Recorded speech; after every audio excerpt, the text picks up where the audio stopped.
Assalamualaikum warahmatullahi wabarakatuh. Alhamdulillahirabbil alamin wassalatu wassalamu ala asrafil anbiya'i wal mursalin wa ala alihi washabihi ajmain amma ba'd.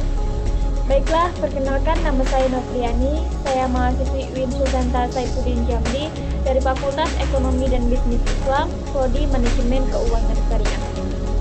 Baik, dalam video ini saya akan memenuhi tugas dari mata kuliah Islamic Entrepreneurship, yaitu sedikit menjelaskan dan meringkas materi pertemuan kedua sampai materi pertemuan keempat.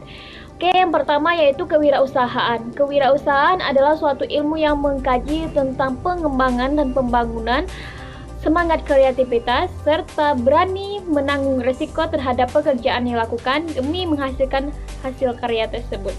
Yang kedua yaitu peran dan fungsi kewirausahaan.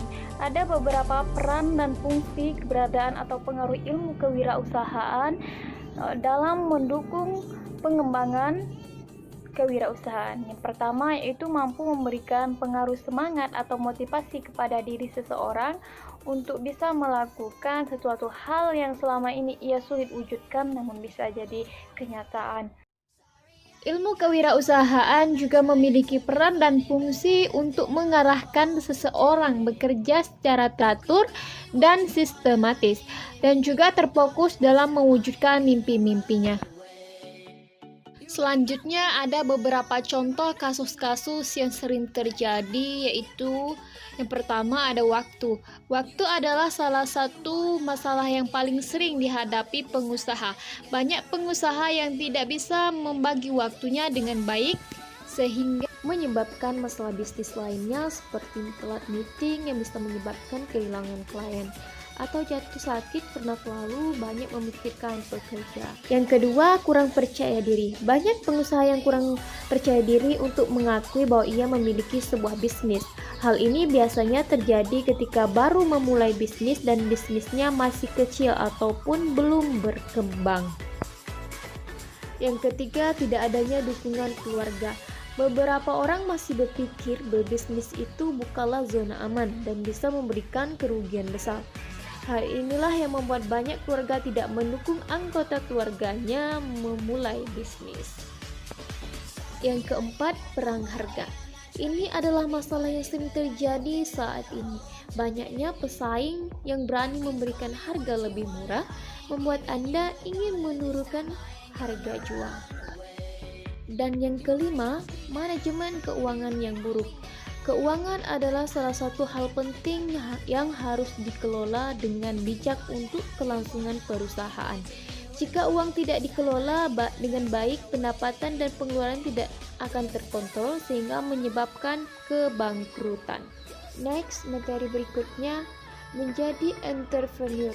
Menjadi entrepreneur akan tergantung pada pola pikir yang dapat menggerakkan seseorang untuk menciptakan peluang.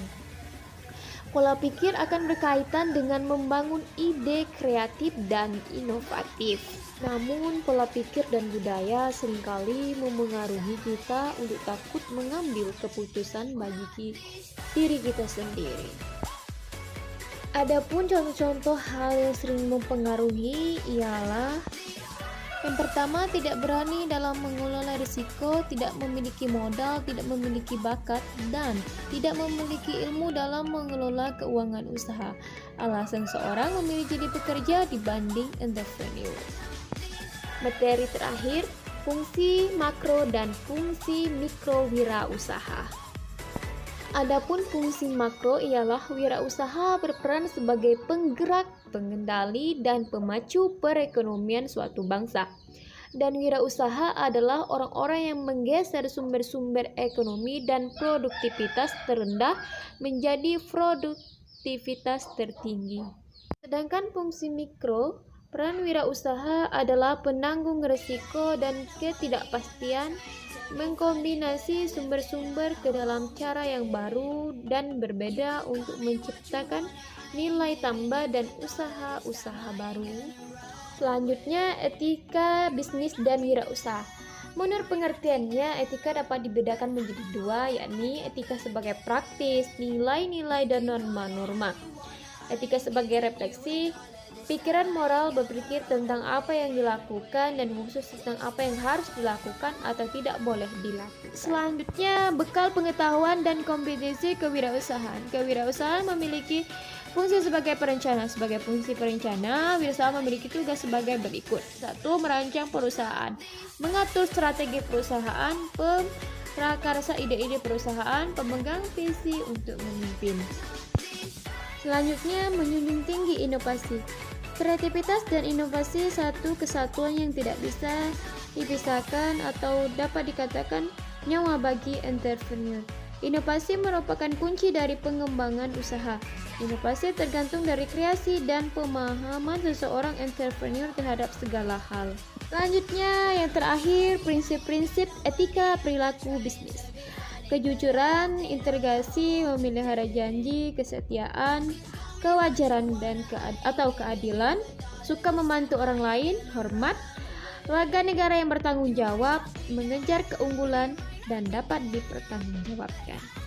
Baiklah, sampai di sini ringkasan materi Islamic Entrepreneurship saya. Jika ada salah dalam pengucapan atau penjelasan, saya mohon maaf. Semoga bermanfaat bagi teman-teman semua.